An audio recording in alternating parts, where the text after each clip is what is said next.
Let's talk about your mission, vision, and values. If you're goal setting without doing this fundamental step, then you're basically setting yourself up for failure and you're wasting a shit ton of time. And I don't want that for you. I don't think you want that for you either. We are coming up on the new year, and this is prime time for people to set some really big goals for the coming year. And if you want those goals to be possible, if you want to actually achieve some things in the coming year, then I recommend taking a few hours and doing a little exercise that everyone in branding and marketing knows. It's called mission, vision, values. Because we all know that a goal without a strong why doesn't end up happening. There was this one time when I was 25 years old and I was working at Equinox and we were in the pre-sale office and I arrived to work. And I think I was just feeling like bloated that day. So I turned to my coworkers and I was like, you know what? I'm going to give up. I'm going to give up bread. And if you know me, you know that bread is my all-time favorite thing. I will just eat a loaf of bread without butter, without toasting it, like nothing added, no cheese.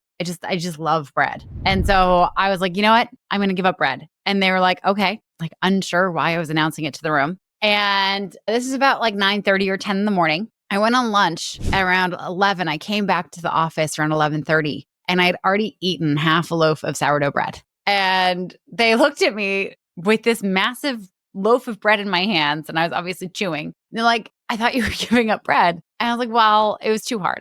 I couldn't do it. I was thinking about bread too much. This is a great example of a shitty goal that has no solid why. Like there was no science behind bread being the cause for me feeling puffy. I didn't really need to lose weight. I don't know why I said I was going to give up bread. It was a stupid thing to do. I'm sorry, bread. I will never do it again. We're besties. But it's a great example of why you need a solid why if you're going to reach a goal. About a year later, I made another goal of getting 8 hours of sleep a night. And this was my New Year's resolution. I think I was like 26 years old. And my why was I was unhappy. My why was I knew I wasn't being healthy. There were things about my lifestyle that I just wasn't into anymore. And I really wanted to do something for myself to make myself feel better. And I knew that stealing sleep from myself all the time, burning the candle at both ends, was not serving me. And I came up with a very specific plan that I would be in bed with all my electronics off by 9 p.m. every single night for at least 3 months. And that even if I couldn't fall asleep, I would just lay there and let myself rest in the silence and in the dark. That goal I was massively successful with. That goal actually changed my life because with all that extra sleep, I was able to get clear on the things that were working and not working for me in my life. And it allowed me to really see what it was I wanted instead. And not just that, start planning to get it.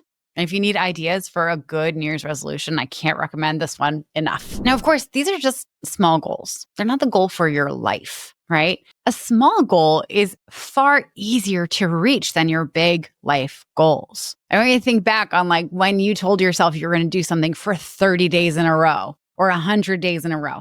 How hard was it? How many days did you want to quit? And what kept you accountable to doing it? Was it social pressure? Was it you had a really great why? Was it fear of failing? Was it that sensation of wanting to feel proud of yourself for accomplishing something? All of those are really incredible tools to use when you have a short goal. But when we're thinking about the mission, the goal we want to have for our life, the impact we want to have, the amount of money we want to make, how we want to spend our time, it's way longer than 30 days, my friend. These kinds of things happen over years, over decades. How are you going to keep yourself in the game for that? Well, I'm about to tell you. So let me break down what these things mean. So your mission is the big, audacious, juicy goal that you have for your life. What's the thing you want to accomplish or the impact you want to have in the world? Where a lot of people get hung up when they think about their mission is they think it has to be holier than thou. It has to be something that's good for everyone else and saves the world and is good for the environment and this, that, and the other thing. And like, sure, if you want it to be that, if it actually is that, if your main driver is you want to make sure that no child is hungry ever, then cool, that can be the mission for your life. But if you're just saying that because you think it sounds good and it sounds altruistic and it makes you a good person, it's not your mission. You see, every one of those motivations for that being your mission is external. It's what other people think. This is where a lot of people get their mission for their life wrong, is they think, oh my gosh, okay, well, here's my time to shine.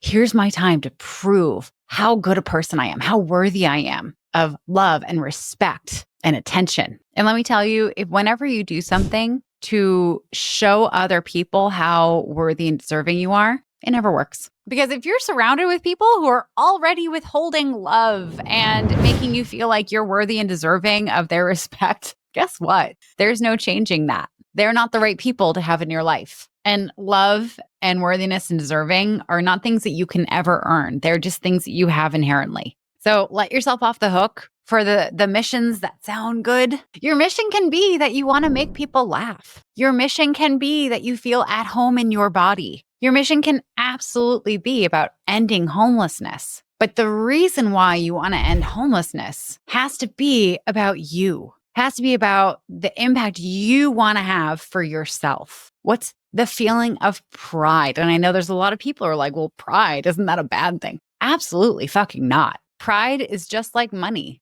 Good person, you're going to be proud of the good things you do. If you're a bad person, you're going to be proud of the bad things you did and got away with. I'll hazard a guess, if you're listening to this podcast, you're probably a pretty good person. So you're not going to go and pour a bunch of barrels of oil into the local pond and feel really proud that you killed all the animals. And if you are that kind of person, please stop listening right now and go seek help. And remember that this is your personal mission. This is the mission for your life. You can have a different mission for, say, your business or a nonprofit that you establish. One of the reasons why this topic actually came up for me and I wanted to talk about it on this podcast is I recently did this exercise with the other executives for the Gay Birthday Club, which is a nonprofit I just started. And our mission for the nonprofit is very, very different from my personal mission in my life. And I'll use it as an example to show you what you can make your mission for your business or your nonprofit. So at the Gay Birthday Club, we believe that everyone deserves a cringy, love-filled, embarrassing birthday phone call from their family.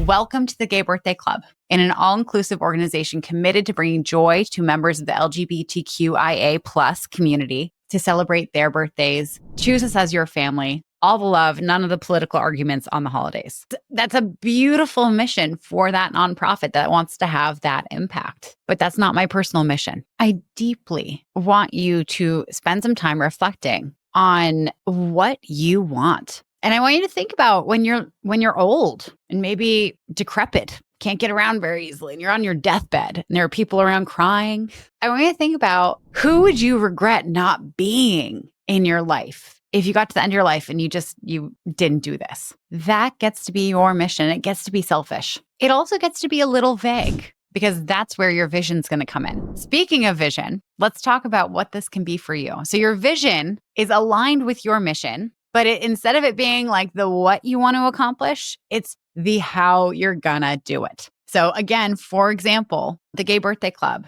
our mission is very clear. We stand for everyone in the LGBTQIA+ community getting a cringy, love-filled birthday call on their birthday. Our vision is that we will be the ones to call them if they don't already get that call from family. We will be their family. Not only that, but we want to have a greater impact. So we do fundraising so that we can A, keep our operations going, and B, give grants to organizations that are doing more serious work supporting the LGBTQ+ community. There are a few other things that we want to do. We'll be adding to this vision as we grow the organization. But this is where you get to get really specific about how you're going to enact your mission. Say your mission is all about making people laugh because you just enjoy being in a room where there's always laughter happening. That's what lights you up. That's what makes you feel good and warm and loved. Part of your vision could be hanging out with comedians. It could be you join book clubs where people read funny novels. It could be that you take an improv class or a stand-up comedian class. It could be that you don't take life so seriously. The important thing about really digging into your vision is that it keeps you on the tracks to reach the big goal. Because if your mission for your life is to always have laughter,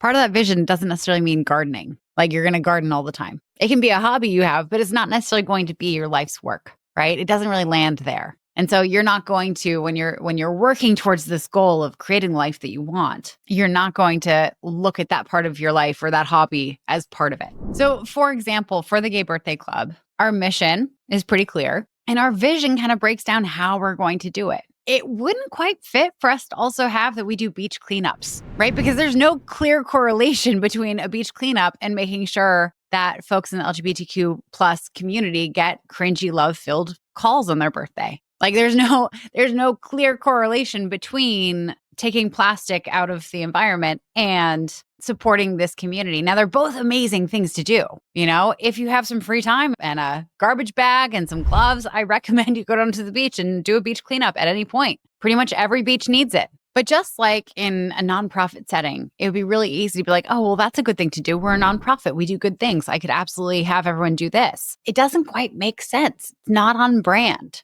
And remember, we're not living our lives for everyone else. We're not living our lives to impress other people about what good people we are. You are living your life so that when you get to your deathbed, you will have no regrets. A big regret that people have is around getting distracted from what they want. So your vision is really your guardrails to make sure that you are on the right track to fulfill your mission, to reach your goals in the specific way that you want to.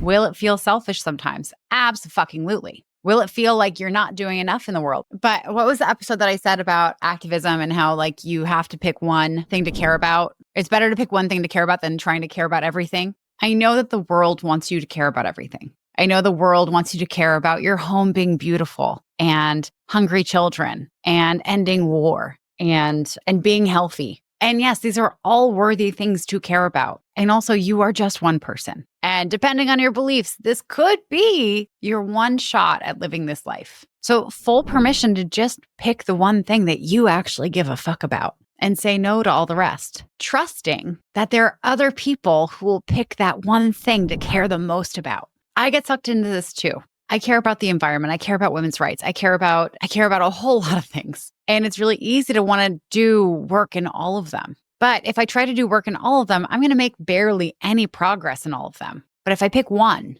and commit myself to it, I know I can have impact there. And I'm a firm believer that if we all just picked one thing that we wanted to have impact on, the world would be a far better place. And lastly, values. What are your values? I do this exercise with my clients sometimes. And when you ask someone what their values are, they're like, well, integrity and creativity and this and that. And it's all like these buzzwordy things that sure sound good, but is that actually your value? When we think of values and we think about our own personal values, I want you to think about when you are your worst, when you're angry and upset and feel resentful and feel like the world is out to get you. And I want you to look at the moments before that feeling hit. What happened? Oftentimes our values are not things that we're particularly proud of. All my life, my family, friends have all teased me about being a control freak. And I'm not a control freak in everything, but there are certain things that I like just so. And there are certain activities, situations where I really like being in charge. Pretty much until I was 29, I went to coach training. I saw this as the worst thing about me. I saw it as a part of me that I had to fix. I had to let go of it. It just wasn't serving me. It was, something that I got judged about a lot, and it wasn't great until I did a values exercise and we looked at it. And my coach and I looked at this and I said, oh God, well, and he asked me a question. I was like, oh God, well, I'm such a control freak and I really need to fix that about myself. And he's like, are you a control freak or do you have a value around control?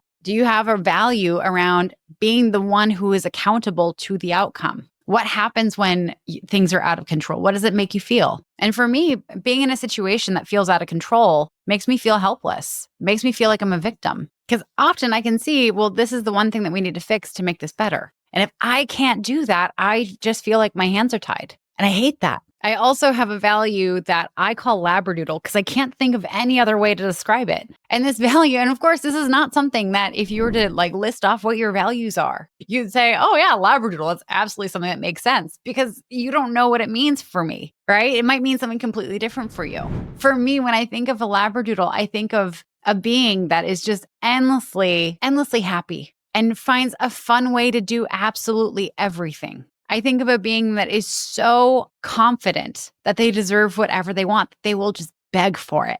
They'll ask for it over and over and over and over again, especially if it involves cheese. There's no labradoodle, and most dogs, there's no labradoodle out there who isn't convinced that they deserve belly rubs all day long. and they will be shameless in trying to get you to give it to them. And I think that's such a beautiful way to live your life. I think it's such a beautiful way to see yourself as endlessly deserving of the things that you want, and to do so in a way that is joyful for you and for everyone around you. I also think of how loving they are and how they make people feel seen and connected with. And for me, that's the only way I want to live my life. If I do anything, I want it to be with that kind of energy. These values are the things that when they're not true, when they're not happening, you are at your worst. And when you're at your worst, there's no way you're doing good work. There's no way you're taking action on the things that'll help you achieve your mission. That's why they're so important. I want you to think of the goal that you have for yourself. And you probably have a goal in the back of your mind. It could be to make $1 million. It could be to buy your first house. It could be to start a nonprofit. And before writing it down for 2025, or whenever you decide to start going towards this goal, before you make it the end all be all, I want you to do this practice. I want you to go through and look at your mission and establish it. I want you to write a vision of how you're going to do it. And I want you to get crystal fucking clear on your values, who you're going to be as you go for it. And then check back in on that goal. Does it fit? Because if it doesn't, you're never going to reach it, because it doesn't actually matter to you. It's just a goal that you thought sounded good. And if that happens, I want you to release it back into the sea to get caught by someone else. And I want you to go back to the drawing board and really figure out what the goal is that lines up with your mission and your vision and your values. Do you ever meet an old person and you talk to them and you walk away thinking, God, life just happened to them. It was like they got their arm stuck in the door of a bus and just got dragged along for the ride and had no choice and no say and just ended up here feeling disconnected from everything that they care about. Would it shock you to hear that most people who end up like that put their arm in the door of the bus on purpose? This is hard. Living your life on purpose, being the narrator of your own story, creating your own destiny. It's really hard work. It's scary work because there's a chance you'll fail.